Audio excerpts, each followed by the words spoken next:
નમસ્કાર. ધોરણ 7 વિષય સામાજિક વિજ્ઞાન, પાઠ નંબર 2, દિલ્હી સલ્તનત. પ્રાચીન કાળથી જ દિલ્હી ભારતીય રાજનીતિના કેન્દ્રમાં રહ્યું છે. 12મી સદીમાં તોમર અને ચૌહાણ રાજપૂતોના સમયમાં દિલ્હી વેપાર અને વાણિજ્યનું એક મહત્વનું કેન્દ્ર હતું. 13મી સદીની શરૂઆતમાં દિલ્હી સલ્તનતની સ્થાપના થઈ. ઈસવીસન 1206 થી 1526 દરમિયાન ઉત્તર ભારતના વિશાળ વિસ્તાર ઉપર શાસન કરનાર શાસકોને સુલતાન અને શાસનકાળને દિલ્હી સલ્તનત તરીકે ઓળખવામાં આવે છે. આ શાસકો મૂળભૂત રીતે તુર્ક અને અફઘાનના મૂળના હતા. આ 350 વર્ષ દરમિયાન દિલ્હી સલ્તનતમાં કુલ 5 વંશોએ સત્તા ભોગવી, જેમાં ગુલામ વંશ, ખલજી વંશ, તુગલક વંશ, સૈયદ વંશ અને લોધી વંશનો સમાવેશ થાય છે. દિલ્હી સલ્તનતની સાથે આપણે આ પાઠમાં વિજયનગર અને બહમની સામ્રાજ્યનો પણ અભ્યાસ કરશું. પહેલું છે દિલ્હી સલ્તનતના શાસકોમાં. પહેલું છે ગુલામ વંશ, 1206 થી 1290. ઈસવીસન 1192માં તરાઈના બીજા યુદ્ધમાં શહાબુદ્દીન ગોરીએ પૃથ્વીરાજ ચૌહાણની સામે નિર્ણાયક વિજય મેળવી દિલ્હીમાં સલ્તનતની સત્તાનો પાયો નાખ્યો. મોહમ્મદ ગોરીના ગુલામ કુતબુદ્દીન ઐબકે મામલુક વંશનો હતો. માત્ર 5 વર્ષના તેના શાસનમાં તેણે સલ્તનત અને સત્તાને જાળવી રાખવાનો પ્રયાસ કર્યો. ઈસવીસન 1210માં પોલો રમતા ઘોડા પરથી પડી જવાના કારણે તેનું મૃત્યુ થયું. કુતબુદ્દીન ઐબકના અવસાન બાદ તેનો ગુલામ અને જમાઈ ઇલ્તુત્મિશ ગાદી આવ્યો. તેણે સલ્તનત સત્તાને સર્વોપરી બનાવવા ચિહલગાનની સ્થાપના કરી, એટલે કે 40 તુર્ક અમીરોના દળની રચના કરી. તેણે રાજધાનીનું સ્થળાંતર લાહોરથી દિલ્હી કર્યું. ઇલ્તુત્મિશને ગુલામ વંશનો સાચો સ્થાપક માનવામાં આવે છે. પોતાનો એક પુત્રને સુલતાન બનાવવા યોગ્ય ન સમજતા ઇલ્તુત્મિશે પોતાની કાબેલ પુત્રી રઝિયાને પોતાની ઉત્તરાધિકારી જાહેર કરી. ઇલ્તુત્મિશના અવસાનના થોડા સમય બાદ તેની પુત્રી રઝિયા સુલતાના દિલ્હીની ગાદી આવે છે, જે દિલ્હીની ગાદીએ આવનાર પ્રથમ મહિલા શાસક બની. સમયના ઇતિહાસકાર મિન્હાજ-એ સિરાજ પણ સ્વીકારે છે કે રઝિયા સુલતાના તેના બધા જ ભાઈઓમાં સૌથી વધુ કાબેલ અને સક્ષમ હતી. આમ છતાં તે એક મહિલા શાસનકર્તા તરીકે માન્યતા મળવી મુશ્કેલ હતી. દરબારીઓ પણ તેને સ્વતંત્ર શાસક તરીકે સ્વીકારવા રાજી નહોતા. અમીરોની સત્તા લાલસા અને સતત ચાલતા વિદ્રોહોએ તેના શાસનનો અંત આણ્યો. તેના અવસાન પછી 6 વર્ષ સુધી રાજ્યમાં અંધાધૂંધી ચાલી. અમીરોએ ઇલ્તુત્મિશના પુત્ર નાસિરુદ્દીનને દિલ્હીની ગાદી બેસાડ્યો. 21 વર્ષના તેના શાસનકાળ દરમિયાન તેનું અવસાન થયું અને ગિયાસુદ્દીન બલબન ગાદી આવ્યો. તેણે ચહેલગાન દળનો નાશ કરી શાસનતંત્ર પરથી અમીરોની પકડને હળવી કરી. તેણે રાજાનું સ્થાન વધુ મજબૂત બનાવ્યું. બલબન સાહિત્ય અને કલાનું પોષક પણ હતો. 22 કે 21 વર્ષના તેના સમયમાં થોડા સમય બાદ દિલ્હી સલ્તનત પર ખલજી વંશની સ્થાપના થઈ. આગળ છે ખલજી વંશ, 1290 થી 1320. જલાલુદ્દીન ખલજી વંશના શાસનની શરૂઆત થઈ. જલાલુદ્દીનના 6 વર્ષના શાસન બાદ દિલ્હીની ગાદીએ મહત્વાકાંક્ષી સુલતાન અલાઉદ્દીન આવ્યો. તેણે ઉત્તર ભારત, ગુજરાત અને દક્ષિણ ભારત ઉપર વિજય પ્રાપ્ત કરી સામ્રાજ્યનો વિસ્તાર કર્યો. દિલ્હીમાં સ્થાયી સેનાની શરૂઆત કરી. તેણે સૈન્યના ઘોડા અને સૈનિકોની વિશિષ્ટ ઓળખ માટે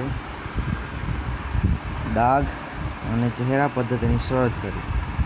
આ ઉપરાંત ભાવ નિયમન, બજાર નિયંત્રણ, સંગ્રહખોરી નિયમન જેવી વહીવટી સુધારા પણ કર્યા. અલાઉદ્દીન ખલજીના અવસાન બાદ રાજ્યમાં અંધાધૂંધી ફેલાઈ. વાતાવરણ ખૂબ ખરાબ રહ્યું. ખલજી રાજવંશનો અંત આણી દિલ્હીની ગાદીએથી તુગલક શાસનની શરૂઆત કરનાર ગિયાસુદ્દીન તુગલક હતો. તુગલક વંશ 1320 થી 1414. તુગલક વંશ દરમિયાન મોહમ્મદ બિન તુગલક એક પ્રતિભાવ મંત સુલતાન થયો, જેણે તેના સમયમાં કેટલાક યોજનાઓ અમલમાં મૂકી, જેમાં દિલ્હીથી દૌલતાબાદ રાજધાનીનું સ્થળાંતર, પ્રતીક મુદ્રા પ્રયોગ વગેરે જેવી યોજનાઓનો સમાવેશ થાય છે. પરંતુ મોટાભાગની યોજનાઓમાં વ્યવહારિકતાનો અભાવ તેમજ તબક્કાવાર અને આયોજનબદ્ધ અમલીકરણના અભાવને લીધે નિષ્ફળ ગઈ. તેથી ઇતિહાસમાં આ યોજનાઓ તરંગી યોજનાઓ તરીકે સ્થાન પામી. મુહમ્મદ તુગલકના સમયમાં આફ્રિકન મુસાફર ઇબ્ન બતુતા ભારતની મુલાકાતે આવેલ. મુહમ્મદ તુગલક બાદ તેનો પિતરાઈ ભાઈ ફિરોઝ શાહ તુગલક ગાદી આવ્યો. ફિરોઝ શાહ તુગલકના અવસાન બાદ તૈમૂર લંગે દિલ્હી પર આક્રમણ કર્યું, જેથી સત્તાના પાયા હચમચી ગયા અને તુગલક સત્તા મર્યાદિત બની. એના પછી છે સૈયદ વંશ 1414થી 1451 અને લોદી વંશ 1451થી 1526. તુગલક વંશના શાસનના અંત બાદ ખિઝર ખાએ સૈયદ વંશની સ્થાપના કરી. સૈયદ વંશ બાદ બહલોલ લોદીએ લોદી વંશની સ્થાપના કરી.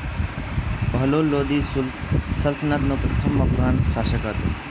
લોદી વંશનો અંતિમ બાદશાહ ઇબ્રાહિમ લોદી હતો, જે 1526માં બાબર સામે પાણીપતના પ્રથમ યુદ્ધમાં પરાજય થયો અને સલ્તનત યુગનો અંત આવ્યો અને મુઘલ શાસનની શરૂઆત થઈ. દિલ્હી સલ્તનત દરમિયાનની રાજ્ય વ્યવસ્થા કયા પ્રકારની હતી? ઈસવીસન 13મી સદીમાં સ્થાપાયેલ દિલ્હી સલ્તનત ભારતમાં રાજ્ય શાસન વ્યવસ્થાની દ્રષ્ટિએ વિશિષ્ટ હતી. દિલ્હી સલ્તનત શાસનના કેન્દ્રમાં સુલતાન હતો. સુલતાનની સત્તા સર્વોપરી ગણાતી, જે સર્વોચ્ચ સેનાપતિ, કારોબારીનો સર્વોચ્ચ વડો અને સર્વોપરી ન્યાયાધીશ પણ હતો. સુલતાનને મદદ કરવા એક મંત્રીમંડળ હતું. મંત્રીમંડળના મંત્રીઓ અને અધિકારીઓની નિમણૂક સુલતાના પોતે કરતો. સલ્તનત શાસન વ્યવસ્થા કેન્દ્રીય, પ્રાંતીય તથા સ્થાનિક એમ 3 વિભાગોમાં વહેંચાયેલી હતી. કેન્દ્રીય શાસન. સુલતાન પછી મંત્રીમંડળ મુખ્ય હતું. સુલતાનનો પ્રધાનમંત્રી વઝીર કહેવાતો, જે વહીવટી તંત્રનો વડો હતો. આ ઉપરાંત મંત્રીમંડળમાં સેના વિભાગ, પત્ર વ્યવહાર, ધર્મ વિભાગ, વિદેશ વિભાગ, ગુપ્તચર વિભાગ વગેરે વિભાગોનો સમાવેશ પણ થતો. આમ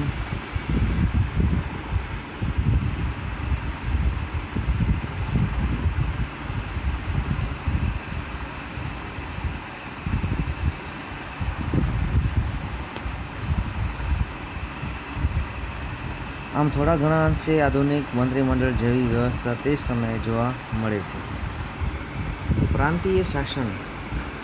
સલ્તનત કાળમાં પ્રાંતને જાગીરમાં વહેંચવામાં આવતું, જેને ઇસ્તા કહેવામાં આવતું.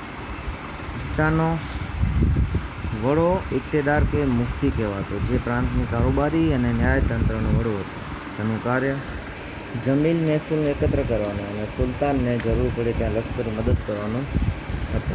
જોકે અલાઉદ્દીન ખલજી અને મુહમ્મદ તુગલકના સમયમાં કેન્દ્રીય સેનાને મહત્વ આપી ઇક્તેદારો પર નિયંત્રણ સ્થાપવામાં આવે.